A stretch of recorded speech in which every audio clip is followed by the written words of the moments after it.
Hi everyone, I'm Dana and welcome back to Inverter Always. So in today's video, I'm going to be sharing with you guys a little bit of information that I just received on Daikin's brand new VRV heat recovery systems, and they're calling them VRV Emerion. Now in North America, we're still using the R410A systems. I know over in Europe and in Japan and in other areas of the world, you guys are already using the R32 VRV series. We're not quite there yet. We're still on R410A. And that will happen eventually. For the time being, though, we are being introduced to a brand new outdoor unit that's got some new features and new capabilities. Some new sizes are also available, so we're going to talk about that in today's video. If you guys enjoy, please make sure to click the like button. It really helps out my channel, and if you haven't already, please consider subscribing. All right, let's jump right in.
You guys, I'm really excited about this new product. I think there's a couple of features that's going to complement what we already have on VRVX and VRV4 systems out there today, specifically as it's related to sizing. So as we go through some of this information today, if you guys have any questions, put them in the comments below. This information might change. So none of this is final. The product isn't quite out yet. This is just a teaser, if you will, on what's going to be coming towards the end of the year and into the beginning of 2022. So the first thing that we need to look at here is going to be the size of these new condensers. So we still have the 6-ton. Right now, the VRVX product, the 6-ton is a single fan cabinet. Doesn't look like anything's going to be changing too much there. The 8 through 14-ton systems are still 2-fan cabinets. Again, nothing really looks like it's changing here. The panels are a little bit different, as you guys can see. I don't think that there's going to be too much difference in footprint here. When you get to 16 and 18 and 20 tons, so these are the 3 new sizes that we've been asking for. In many commercial designs, we've struggled in the past because we have to provide 2 separate condensers to make a 16 through 20 ton heat recovery system. Typically that is, for example, pairing, a 10 and an 8-ton condenser together to make an 18-ton system. Some of the other manufacturers have a single cabinet, a single module, 16-ton system. So in those situations where we have to twin 2 8-ton condensers together using the Daikin product, now we're going to be able to have 1 condenser. You can see, at least from the images here, the 16 through 20-ton condensers definitely look larger. How much larger? I'm not sure yet. The actual specifications haven't been released, and we should expect to see those here in about another month, couple of weeks. So as soon as I get more information on that, I will be sure to share it with you guys. Something else to consider is going to be how we twin these condensers moving forward. So one of the things that we've always done in the past is we've taken a 6 through a 14-ton system, and that's a single cabinet, single outdoor module. And then anything from 16 through 28 tons, that is a 2 cabinet or a 2 module system, 2 outdoor units physically getting twinned together to make a larger single system. Well, now moving forward, it looks like we're going to have all the way up to 20 tons as a single cabinet. And then we're going to have a double cabinet, so a 2 outdoor unit system from 22 tons all the way up to 40 tons is what it looks like. And then depending on how your sizing works, so the 30-ton system, for example, looks like it's going to be using one of the large, or I should say call these the extra large cabinets, plus a normal cabinet, double fan. And then if you go all the way to 32 to 40 tons, it looks like we're having 2 extra large cabinets. So it'll be curious to see how this actually looks in the field when it's all said and done. You can see here that we've got the unit combination. So these are your compatibilities. So 6 through 20 tons, again, just 1 outdoor unit, nothing fancy there. But then once we get into the 22 through 40 ton sizes, which 40 tons is new, by the way, the 456,000 BTU unit, the 38 ton heat recovery system, used to be a triple module, a 3 outdoor unit system. That was the largest we could go on heat recovery. Now it looks like we're going to go to 40 with 2 20-ton cabinets.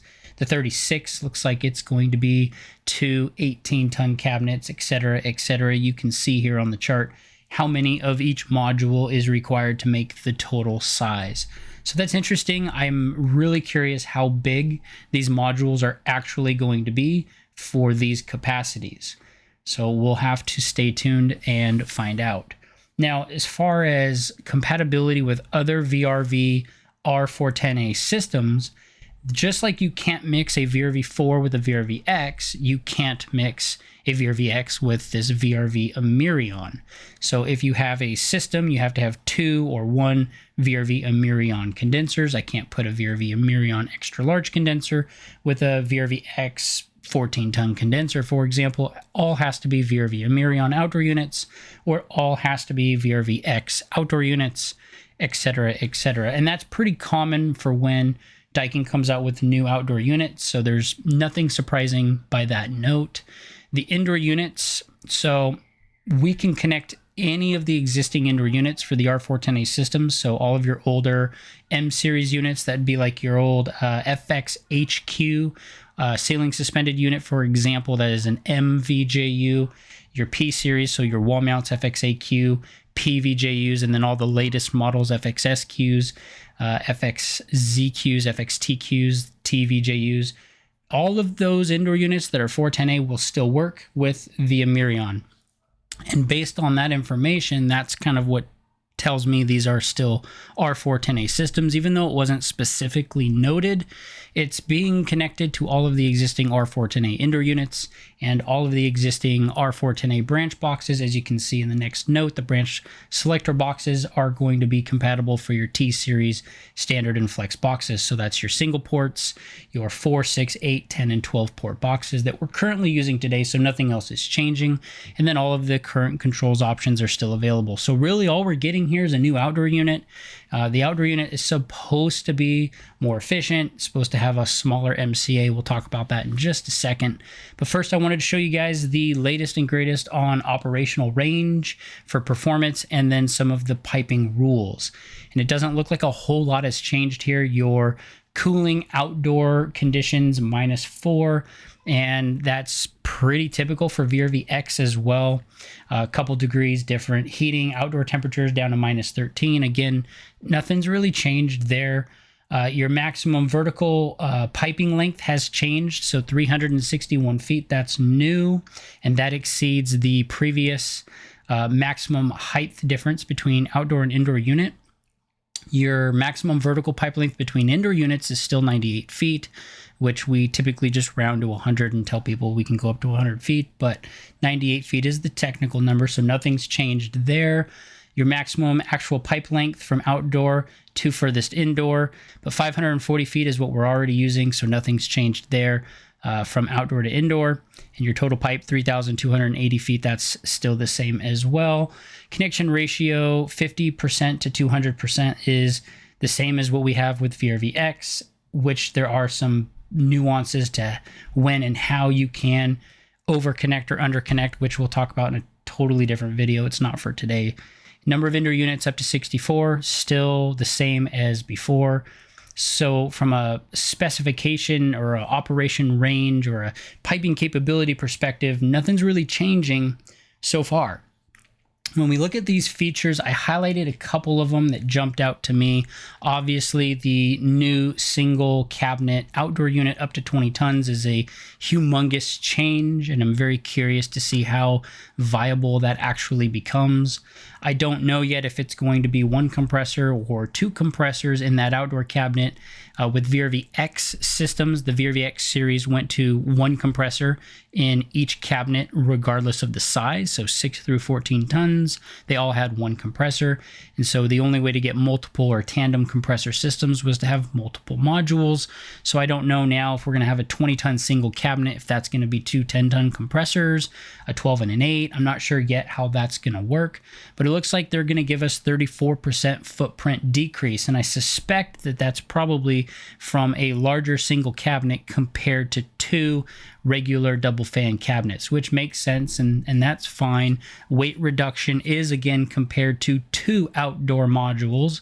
So again, when you take a 20-ton system, in the past we'd have say two 10s or 12 and an 8 depending on the series of product that you're looking at, but each of those modules is about 750 pounds, so 1,500 pounds. By going to a single 20-ton outdoor cabinet, it looks like they're shaving off 500 pounds. So now it's going to be roughly a 1,000 pound condenser. Okay.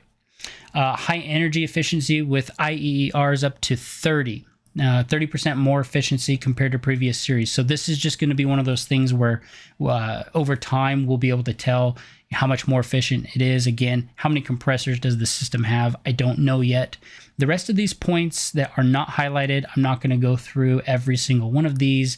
A couple of them that we already have on existing VRV products that are very cool, but still good to see that they carried that into this new VRV Emerion product is the hot gas defrost circuit. So we've talked about this in one or two videos. It would have been at the very beginning when I first started the channel. I did a series on what is VRF. And when we talked about the, I think it was episode 3, we talked about commercial VRF systems. We did a layout. We talked a little bit. Pretty sure I brought this up as one of the cool features that Daikin has. The hot gas defrost circuit is really cool because the outdoor heat exchanger, actually the bottom row, it's about a 2 to 3 inch tall section, is a dedicated condenser section, which means it's always hot. It takes hot gas off of the compressor discharge line and uses it as a condenser, which means it's kind of like a built-in drain pan heater. Very neat feature, and it helps with defrost, and it also helps prevent ice buildup on the coil. Do like that feature a lot.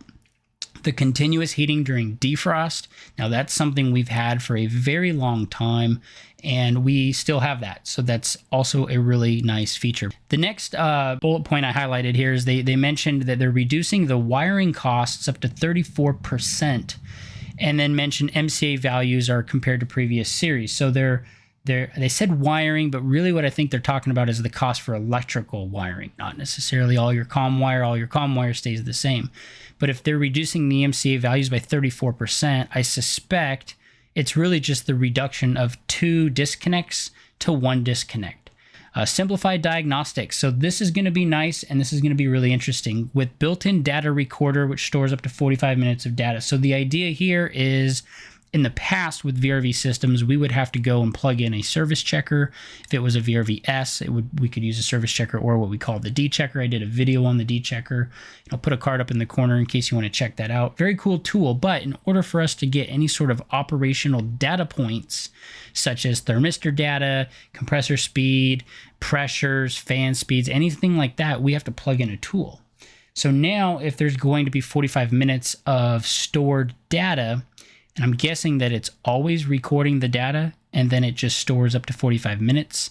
So as soon as it gets past that, it just rolls off minute 46. So that way it always has 45 minutes.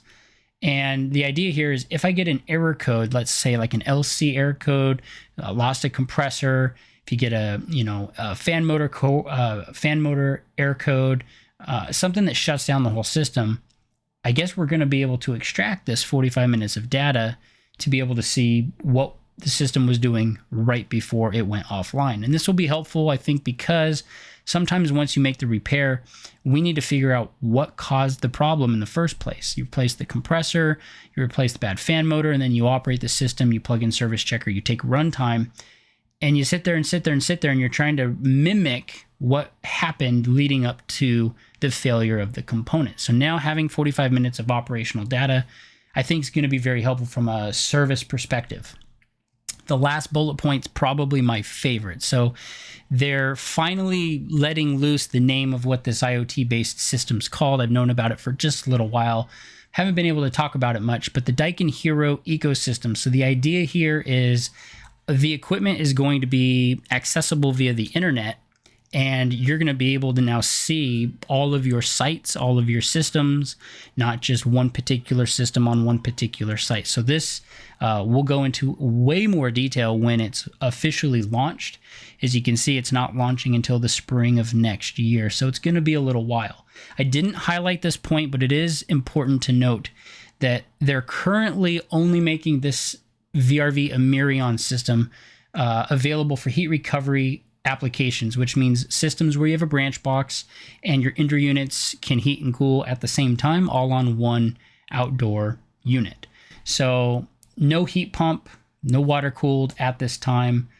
As far as ordering information goes, we can start ordering equipment. It looks like September 17th, 2021. So here in a week, we're going to be able to start ordering this product, and the product doesn't start shipping until next year. So February of 2022 is what they anticipate. Could that get pushed further back? Sure, maybe. We don't know yet. So again, the product isn't available yet. But one thing that is important to note, the VRV Emerion system is going to be an add-on. It's additional product.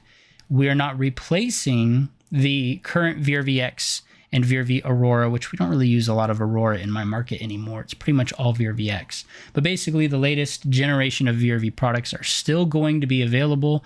So should you want a 16 or an 18-ton system and you want to use 2 outdoor units instead of this one big unit, maybe you have a physical limitation of space. When you have multiple modules, you can separate those modules out. So you could put one around the corner from the other. So in some applications, I suspect where these new Emerion outdoor units for an 18-ton system might just be too big for the space, we're still going to have access to VRVX, which is very awesome. It's good. I'm glad they're not getting rid of VRVX. Lots of information to come on this product. I'm excited. I think there's definitely going to be a place for this when we're constantly going up against 16 and 18-ton systems, and we are using Daikin's 2 outdoor module heat recovery systems. This is definitely going to give us at least a foot in the door on some of those projects. Now, if only Daikin would give us a 5,000 BTU wall mount unit, then I'd be really happy, but I guess it's still on my wish list. You guys, if you enjoyed today's video, please make sure to click the like button below. And if you haven't already, please consider subscribing. I read all of your comments. So if you guys have any questions about this at this time, you pretty much know what I know, but I'm all for some good conversation, some speculation, some wish lists from you guys. So let's keep the conversation going in the comments below. You guys, thank you so much for watching Inverter always. I hope you have an awesome day.